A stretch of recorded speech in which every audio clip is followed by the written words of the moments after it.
지난주에 우리는 부모의 역할, 자녀를 위해서 기도하라 이런 말씀을 나누었어요. 오늘은 이제 자녀의 역할, 그러면 제가 자녀의 역할, 그럼 부모를 공경합시다 이렇게 외치는 거예요. 자녀의 역할, 자녀의 역할, 자녀의 역할.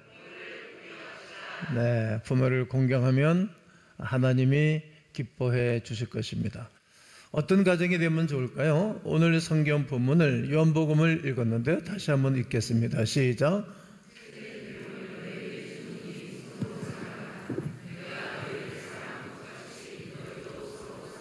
네, 어떻게 사랑하라 그러죠? 서로 사랑하라. 오늘 저는 좀 특별한 은혜가 있었으면 좋겠습니다.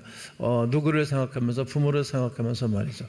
오늘 우리가 그리스도가 없이 살아갈 수 있는 사람은 없을 거예요. 우리는 이미 그리스도인이 됐으니까 말이죠. 우리가 그리스도 안에서 부모를 바라본다면 이전하고는 좀 다른 것을 찾아볼 수 있을 것입니다. 여러분, 학교에서나 또 우리 다른 종교에서 말하는 부모에 대한 이야기와 또 우리 그리스도인들이 바라보는 부모에 대한 이야기는 엄청난 많은 차이가 있습니다. 에베소서 6장 1절에 보면 주 안에서, 이 단어입니다. 주 안에서 네 부모를 공경하라. 이것은 약속이 있는 첫 계명인데 옳은 일이다 라고 말합니다. 어디 안에서? 주님 안에서 효도해야 된다는 말입니다. 우리가 부모를 바라볼 때 예수님과 함께 바라보아야 모든 숙제가 풀리고 모든 문제가 해결되는 것입니다. 그렇다면 주 안에서 부모님께 효도하는 것은 어떻게 하는 것입니까? 시대가 많이 악해졌습니다. 부모와 함께 있는 것조차도 싫어하고 부모와 함께 이야기 나누는 것을 꺼려하는 사람들이 많습니다.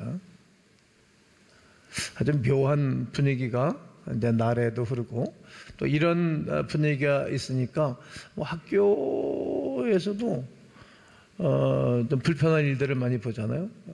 여선생님을 학생들이 구타를 한다든지 말을 듣지 않는다든지 그래서 이미 교육에 다 그런 건 아니지만 많은 학생들, 학교 선생님들도 교육을 시킬 때도 포기하게 하고 그리고 자든지 장난을 치든지 내버려두고 그냥 강의만 한다 그러잖아요.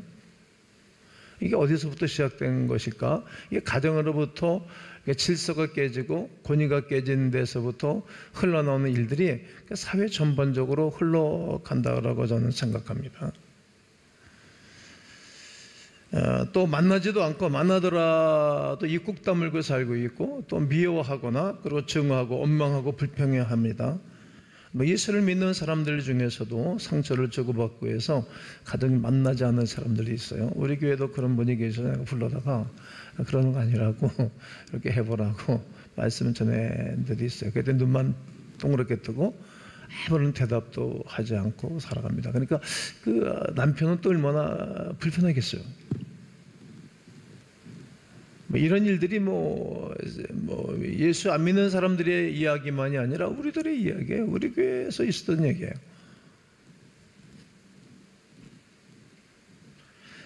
분명 여러분 중에서도 부모와의 관계에 있어서 뒤틀어지고 불편한 관계에 있는 분들도 있을 것입니다. 그런데 사실 이런 문제는 부모에게 있을 가능성이 높습니다. 어릴 때 성장하면서 보면은 부모가 빌미를 제공했던 이유들이 많습니다. 자녀가 문제가 있는 것 같다 상담을 받고 솔루션 받는 TV 프로그램이 요즘은 유행입니다. 그때마다 카메라를 설치하고 그들의 일거수일투족을 그냥 불안간에 방송하고 방영하는 것을 봅니다. 이때 보는 시청자들이나 제가 생각할 때에도 이것은 다 부모의 문제다.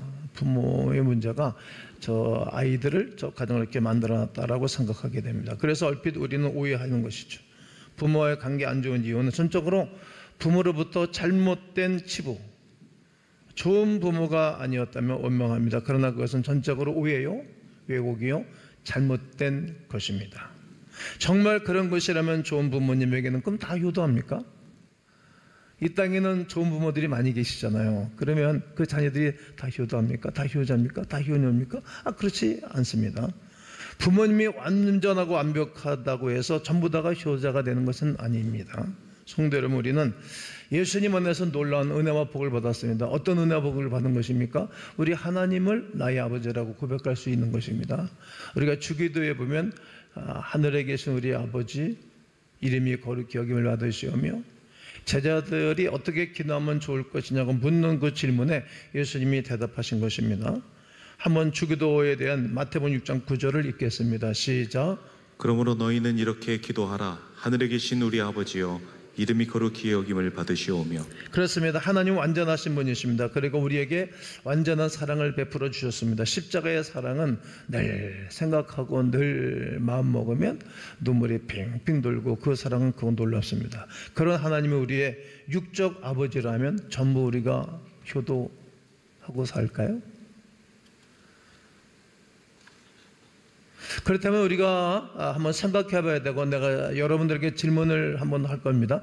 여러분 하나님의 자녀가 되고 하나님께로부터 엄청난 은혜와 축복과 기적을 누리고 살아가고 있는데, 여러분 다 여러분 믿음 생활 잘합니까? 그 하나님을 정말 내 마음속에 모셔드리고 감사하고 감격하고 효도하고 살아가고 있는가? 이런 말입니다. 하나님은 완전하시고 불편함이 없으시고 나한테 한 번도 실수한 적도 없으시고 나한테 베풀어준 사랑이 너무나 크고 놀라운데 우리가 효도하고 있습니까? 정말 기뻐하고 즐거웠고 행복하고 그걸 영화롭게 해드리고 있습니까? 그렇지 못하다는 것을 알 수 있습니다. 성경에 탕자에 대한 이야기가 나옵니다. 큰아들도 효자가 아니고 둘째 아들은 더 효자가 아닙니다. 아버지의 마음을 전혀 몰랐던 두 형제입니다. 이 두 형제를 보면 그 불효가 누구에게 있는 것입니까? 부모에게 있는 것입니까? 아니죠. 본인에게 있는 거죠. 또 이렇게 좋은 부모가 어디 있습니까? 그런데 그들의 불효는 아들에게 있었다는 사실을 알게 되어집니다. 왜일까요? 무슨 일이기 때문에 이렇게 자녀들이 못돼 먹은 것인가? 그것은 우리 속에 있는 죄성입니다. 죄성. 우리가 부모에게 잘못한 건 역시 죄성이라는 거죠. 좋은 부모, 완벽하고 완전한 부모를 만났다고 해서 효자가 다 되는 것은 아닌 것입니다. 우리가 부모님과 관계가 안 좋아지고 효도를 못하는 데는 우리 속에 여전히 죄성이라는 문제가 남아있기 때문에 모든 사람들이 제대로 인생을 살지 못한다는 겁니다. 예수님을 바라보려야 도리어 깨달을 수 있습니다. 예수님 바라보고 부모를 바라봐야 어떻게 할 수 있는 것을 알게 되어집니다. 예수님을 만나게 되어지면 이렇게 하면 안 되겠구나, 이렇게 살면 안 되겠구나 라고 생각하고 반드시 변하게 되어지는 것입니다. 부모님을 바라볼 때 먼저 예수님을 바라보셔야 됩니다. 그래야 나를 찾고 어떻게 인생을 살고 어떻게 부모에게 할 것을 알게 되어집니다. 우리가 죄인 되었다는 사실에 대해서 반드시 눈이 열리게 되기 때문입니다. 우리가 예수님을 믿음을 빌어서 우리 하나님의 은혜를 누리게 되어집니다. 누구든지 똑같습니다. 인생을 거치게 살고 죄가 더한 것에 은혜가 넘쳤다고 죄를 더 크게 진 사람일수록 은혜가 더 크게 받게 되어집니다. 그럴 때 우리가 깨달아지는 것은 나같이 못한 사람, 나같이 못난 사람에서 예수께서 십자가 못 박혀 죽으셨구나. 그리고 나를 위해서 그분이 부활하셨구나. 부활의 첫 열매가 되신 그분은 나를 위한 사랑이었던 것을 알게 되어집니다. 그리고 나는 천국 백성이 되고 하나님의 자녀가 됐다는 위대한 사실 앞에 감사하고 감격하며 살아가면서 그분을 위해서 살아가게 됩니다. 그렇습니다. 우리 안에 예수님이 들어오셨고 우리와 동행하는 은혜를 받았습니다. 그 은혜를 받게 되어지면 그때부터 부모가 다르게 보여지는 것입니다. 부모가 너무 귀하고 부모님을 위해서 어떻게 살 것인가를 생각하게 됩니다. 예수님의 은혜를 값없이 받은 사랑을 경험하다 보니 어떻습니까?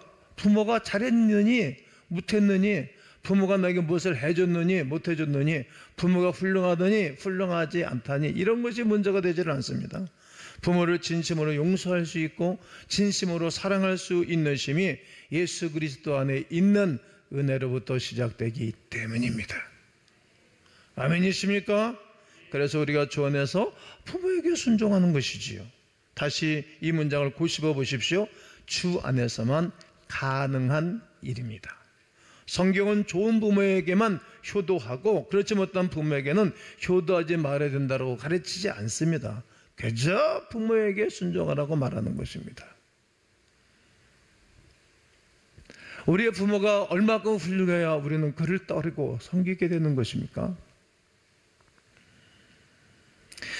우리가 부모에게 순종하는 것은 예수님과 나의 관계가 바로 되어졌기 때문에 가능한 일입니다. 예수 그리스도 안에서 우리가 허락하신 놀라운 은혜와 역사가 확실히 회복할 때에 부모님을 향한 관계가 회복되고 변화되는 것입니다. 정말 신기한 것이 있습니다. 효자에게는 좋은 부모만 있습니다. 어째서 효자의 부모는 다 좋은 분일 수 있습니까? 그 자녀가 자기 부모를 바라본 눈이 다르기 때문입니다. 그 부모라고 성인군자이겠습니까? 그 부모도 잘못이 있고 허물이 있을 것입니다. 반드시 그럴 것입니다. 저는 옛날이나 어렸을 때나 지금이나 변함없이 제가 제일 존경하는 인물은 우리 아버지입니다. 그래서 제가 결혼을 하고 아이를 낳고 기르다 보니까 우리 아버지도 허물이 있었습니다. 그래도 저는 부모를 공경하고 부모를 사랑하고 아끼는 마음이 있는 것입니다. 그것이 당연한 것입니다. 그래서 효자에게는 그 부모가 좋은 부모일 수밖에 없습니다. 우리가 예수 믿고 거듭나고 나면 우리도 같은 일이 일어납니다. 부모를 바라보는 눈이 달라지는 것입니다. 부모님이 무엇을 해줬느냐 못했느냐 그냥 감사할 뿐입니다. 정말 놀라운 일이 아니겠습니까? 룻은 모압 여인입니다. 이방 여인입니다. 그러나 시어머니 나오미를 잘 모시고 섬김으로 그는 예수님의 족보의 등자가 되고 기록되어졌던 인물입니다. 그리고 보아스라는 기업물을 좋은 남편을 만나게 되었습니다. 그런데 어떻게 룻이 시어머니를 잘 섬겼을까요? 나오미가 좋은 사람이었기 때문인 것입니까? 이방인인데 성경을 몰랐을 것 아니겠습니까? 룻기를 읽어보면 나오미는 실패자입니다. 그의 남편 엘리멜렉이 죽었습니다. 그의 두 아들 말론과 기련이 연이어서 그냥 죽게 되어졌습니다. 뭐 때문에 죽었는지 성경은 기록을 남겨주지 않아요. 병 걸렸는지 암 걸렸는지 모르는 거예요. 그런데 그 시어머니를 꼭 붙잡고 살아가는 것입니다. 두 자부를 앉혀놓고 야 너희들이 내 품을 떠나라. 이제 내가 또다시 결혼해서 아들 난다 할지라도 너희들에게 남편이 되어 수 없겠구나. 내 품을 떠나라. 그랬더니 큰 며느리는 꾹뻑 인사하고 떠났습니다. 둘째 며느리가 그럴 수 없다는 거죠. 어머니가 가시는 곳에 내가 함께 가고 어머니가 머무는 곳에 내가 거기에 머물고 어머니의 백성들이 나의 백성들이 되고 어머니가 주고 장사 지내는 곳에 나도 거기에 장사 지낼 것입니다. 내가 어머니를 떠나면 하나님 내게 벌 위에 벌을 내릴 것입니다. 그래야 할 수 없습니다. 그리고 붙쫓았더라. 성경은 이렇게 기록을 남겨놓고 있습니다. 끝까지 섬겼습니다. 어떤 것일까? 그 여인은 하나님을 믿는 신앙 때문인 것입니다. 하나님 말씀이 그에게 있었던 것입니다. 믿음이 어머니를 향한 눈을 바꾸었고 그로 인하여서 룻이 엄청난 축복과 복을 받은 것입니다. 사도 바울은 에베소서에 이렇게 권면하고 있지 않습니까? 에베소 5장 18절에 술 취하지 말라 이는 방탕한 것이니 오직 성령으로 충만함을 받으라고. 성령으로 충만을 받는다는 것은 예수 그리스도 믿는 성도들에게 반드시 필요한 영적 원칙입니다. 5장에서 술 취하지 말라 이는 방탕한 것이니 성령의 충만을 받으라고 권면하고 난 다음에 이제 6장에 가가지고 자녀된 얘기하는 거예요. 자녀를 이렇게 길러라. 부부관계는 이렇게 하고 살아라.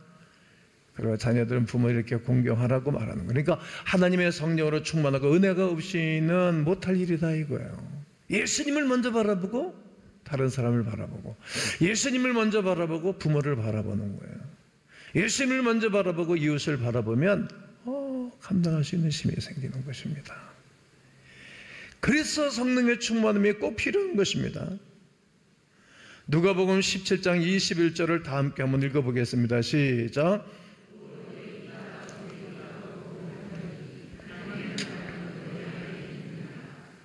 예수 믿는 사람은 예수님과 함께 사는 것입니다. 예수님을 마음 중심에 모시고 사는 것입니다. 이것이 인생을 바꾸는 것입니다. 모든 관계가 변화되는 것입니다. 예수님이 아니고서는 온전한 삶을 살아갈 수가 없는 것입니다. 예수님을 아는 것이 곧 변화의 삶의 능력이 될 것입니다. 사도 바울은 성령으로 충만하라고 말씀하고 권면하고 난 다음에 가정을 먼저 적용한 것입니다. 에베소 5장 18절 이하의 말씀 먼저 부모, 자녀 관계를 적용했습니다. 우리의 모든 삶, 기초적인 삶의 기초적인 시작은 가정이기 때문입니다. 가정에서 예수님을 믿음으로 관계가 회복되지 않았다면 다시 한번 점검해 보셔야 됩니다. 성령의 충만한 가운데 관계가 변하지 않았다면 아직도 진짜 예수 믿는 것은 아닙니다. 예수를 믿는 가정에서 결정이 납니다. 그래서 사도 바울은 성령으로 충만함을 받으라고 강한 메시지를 전하고 난 다음에 삶을 적용한 것입니다. 가정을 적용한 것입니다. 성령의 충만함이란 늘 예수님을 바라보는 것입니다. 그리고 그분의 능력을 내가 늘 사모하는 거예요. 그분의 능력을 내 마음에 계속 채우는 것입니다. 성령의 인치심은 딱 한 번이면 족하고 성령의 충만함은 계속 공급받으셔야 됩니다. 그래야 승리의 삶을 삽니다. 여러분, 하나님께서 우리에게 부모를 공경하라고 하시는 것은 약속 있는 첫 계명, 따라해 보실까요? 약속 있는 첫 계명. 약속 있는 첫 계명이라고 말하는 것입니다. 출애굽기 20장 12절을 다 함께 읽겠습니다. 시작. 네 부모를 공경하라. 그리하면 네 하나님 여호와가 내게 준 땅에서 네 생명이 길리라. 이는 부모를 공경하는 일이 본성적으로 쉽지 않다는 것을 말하는 거예요. 본성적으로 쉽지 않은 것은 죄성 때문에 그런 것이고, 또 하나는 연세가 많이 드시면 우리가 안 맞아. 그리고 이제 이야기의 폭이 좁아. 맨날 했던 얘기 똑같은 얘기 똑같이 하는 거야. 계속 똑같은 얘기 하는 거야. 그런데 그래도 부모를 공경해야 될 것을 말하는 거예요. 어렵기 때문에 하라고 하는 거예요. 이런 쉬운 것을 말하지 않아도 다 할 이야기라면 하나님이 하라고 말하지 않았겠죠. 본질적으로 어려워. 부모를 공경하는 것이. 왜? 안 맞아. 세대도 안 맞아. 이야기도 안 맞아. 그럼 만나고 싶지도 않아. 그럼 만나면 그냥 어색해. 무슨 얘기를 하겠어요. 옛날 얘기, 똑같은 얘기 맨날 하는데. 정말 하나님을 믿고 하나님을 공경하는 사람이야말로 부모를 공경할 수 있습니다. 그래서 부모를 공경하면 하나님을 잘 믿는 것이 당연합니다. 성도 여러분, 꼭 기억하셔야 됩니다. 하나님과 우리의 관계, 부모 공경이 걸림돌이 되지 않기를 주의 이름으로 권면합니다. 걸림돌이 될 수 없는 일이지 않습니까? 하나님은 여러 가지를 축복하고 싶어 하십니다. 그런데 축복하고 싶어 하는데 부모 때문에, 너희가 너를 낳아주고 길러준 부모 때문에 너에게 축복하는데 걸림돌이 된다, 문제가 된다, 벽이 된다라고 말씀하시면 얼마나 억울한 일이지 않습니까? 여러분의 부모님을 얼마나 순종하고 주 안에서 공경하십니까? 이 점을 가볍게 여기시면 안 됩니다. 쉽게 여기시면 아니 되는 것입니다. 하나님이 여러분을 축복할 수 없게 만든 이유가 되면 안 될 것입니다. 우리나라는 부모님을 극진히 모시는 나라였습니다. 분명합니다. 50년 전만 해도 빨리 늙고 빨리 노인되고 싶은 나라가 우리 대한민국이라고 말할 정도로 노인들을 잘 공경했던 나라입니다. 어른들 지나가면 지나가지도 않고, 특별히 아침에 일찍 어른들, 동네 어른들이, 남성들이 지나가면 여인들이 쭈삣tum터가 있다가 가는 거예요. 애들 부모 앞에서 큰 기침도 하지 않고, 부모님 앞에서 애들 야단도 안 치고 때리지도 않는 거예요. 요즘은 부모 앞에서 막 잡아 패고 애들 야단치고 소리밥벅 지르고, 그러니까 부모를 우습게 여기는 거예요. 무시하는 건 세상이 된 것입니다. 우리나라는 그런 나라가 아니었어요. 고종 황제 밀세했던 헐버트가 이 세상의 효행이 최고의 나라는 조선이라고 말했고요. 미국 공사를 역임했던 샌즈는 휘고르에서 자기 노년을 위해 조선에 다시 태어나고 싶다고 이야기를 했어요. 최초의 의료 선교사는 알렌 선교사는 조선은 늙음과 죽음이 두렵지 않은 노인의 천국이라고 말했습니다. 그랬던 나라입니다. 그러니 어려운 고비 속에서도 하나님이 우리를 지켜주셨고 이 나라에 복을 주신, 왜? 부모를 잘 공경하는 것이 민족의 모든 사람들의 사고였기 때문입니다. 그때 우리는 다 예수를 믿은 건 아니었지만 부모님을 공경하는 것만큼은 특심이 있었던 것이 틀림이 없습니다. 그런데 시대가 변했습니다. 우리 젊은이 자녀들이 이런 마음을 가지고 사는 사람들도 많이 있지만 그렇지 않다는 거예요. 부모님을 잘 모셨는데 생각이 많이 희미해졌습니다. 이건 시대가 변한 징조라고 넘길 수 없습니다. 두려운 일입니다. 로마서 1장 18절에 보면 하나님의 진노가 불의로 진리를 막는 사람들의 모든 경건하지 않음과 불의에 대해 하늘로부터 나타났다라고 말합니다. 어떤 사람이 그렇게 하시는 것입니까? 26절, 27절을 보게 되어지면 동성애자. 요즘 동성애자 번연듯하게 살고 있잖아요. 동성애 문제 단호합니다. 대한민국은 대법원에서 판례를 내렸어요. 동성애자들도 의료보험이 혜택이 된다고. 이건 아주 악조건입니다. 우리가 정말 싫어하는 일인데 이 정부는 그런 일을 하고 있는 것입니다.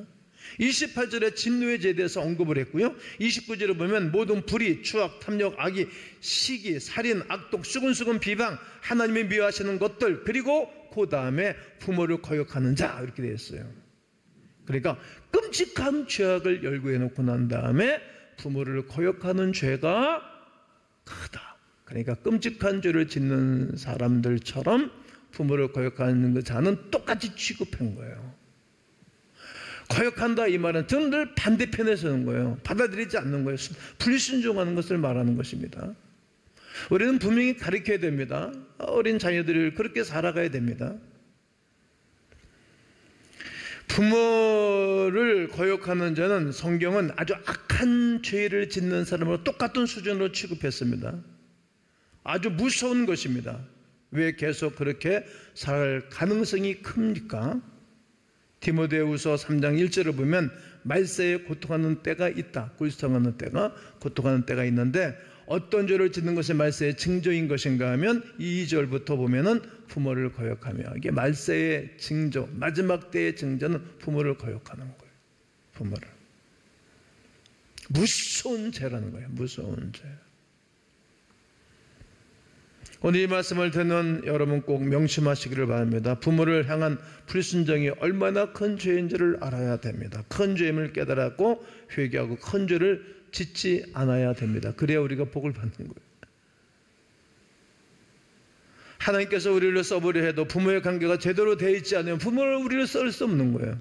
하나님 우리를 좀 축복하고 싶은데 부모의 관계가 제대로 되어 있지 않으면 우리를 축복할 수 없는 거예요. 왜? 성경이 그렇게 말씀해놨기 때문인 것입니다. 그런 사람을 축복해보면 부모에게 막 하는 놈을 큰 복을 주시면 그 얼마나 큰 죄를 짓겠습니까? 성경에서 부모에 대해서 뭐라고 말하고 예수님을 한번 살펴봐야 될 것입니다. 예수님이 가상처럼 마지막에 목숨을 잃으실 때 뭐라고 말씀하셨는가 한번 보면, 요한에게 어머니를 부탁했는데 요한복음 19장 26절 27절을 보면 예수께서 자기의 어머니와 사랑하시는 제자가 곁에 서 있는 것을 보시고 자기 어머니에게 말씀하시되 여자의 보소서 아들이니이다. 이게 죽기 전에 내가 아들입니다. 아들이라고 분명히 얘기했어요. 우리는 어딜 가나 내가 아들입니다. 우리 어머니입니다. 우리 아버지입니다. 이렇게 말할 수 있어야 될 거 아니겠어요? 그리고 27절에서 또 그 제자에게 이르시되 보라 네 어머니라 하신대. 보라 네 어머니라. 그때부터 그 제자가 자기 집에 모시니라. 예수님의 동생들이 넷이 있었거든요. 유다서를 예수님의 동생이 쓴 거예요. 아주 까칠했던 사람이에요, 이 사람이요. 그러니까 이제 그런 까칠한 성경을 기록해 남겨놓고 있고 아주 예리한 사람이에요. 그 자기 육신의 친동생들한테 어머니 부탁 안 한 거예요. 왜냐면 맡길 수가 없는 거예요. 왜? 성격이 못돼 처먹었으니까. 그놈한테 맡기면 어머니 가슴에 못을 박을 거니까. 거기다 막 부탁하지 않고 영적인 아들 제자인 요한에게 네 어머니다 그랬어요. 네 어머니다. 네 어머니라. 내 어머니라 그러지 않고 네 어머니라. 그러니까 스승의 어머니가 어머니죠. 그랬대 그 제자가 그때부터 자기 집에 모시니라. 여러분 내 친엄마도 모시고 함께 살기가 쉽지가 않은데 예수님의 어머니 마리아를 그때부터 모시고 살았어요. 이게 오늘 말씀의 결론입니다. 그런데 부모님을 모시는 자에게는 장수하고 두 가지 복을 빌어줬잖아요. 우수와 자수의 두 축복인데 장수와 재물의 복입니다. 네가 땅에서 잘 되고 오래 산다. 장수와 재물의 복인데 예수님의 그 12제자들 중에 11제자는 다 순교를 했어요. 순교를 육신의 생명이 있을 때. 그러나 요한 제자만 장수를 했어요. 장수. 그가 장수의 복을 받았어요. 그 두 번째는 그가 영적인 윗셈 하늘의 복을 받았는데 요한계시록을 썼어요. 안식구 전날 주일날 아침에 하늘이 훅 열렸어요. 그리고 천국의 아름다운 것을 봤어요. 그리고 성경을 기록해 놨어요. 그것이 요한계시록이에요. 아무에게나 이런 복을 주는 게 아니에요. 그래서 지금도 저는 오늘 설교의 결론이 요한사도에 대한 이야기로 결론을 짓고 있는 것입니다. 성도 여러분, 난 여러분과 제가 부모에 대해서 막힘이 없기를 주의 이름으로 축복합니다. 심각한 것을 해결하셔야 됩니다. 내 마음대로 움직이지 않도록 하셔야 됩니다. 감정이 어떻게 해결되지 않기 때문입니다. 그래서 예수님은 늘 바라봐야 됩니다. 능력은 예수님께로부터 있고 사랑도 예수님께로부터 있고 은혜도 예수님께로부터 있기 때문에 늘 예수님을 바라보고 부모를 바라보고 그리고 성령의 충만과 능력을 덧입고 그리고 부모에게 잘 공경함으로 하나님의 은혜가 충만하면 좋겠습니다.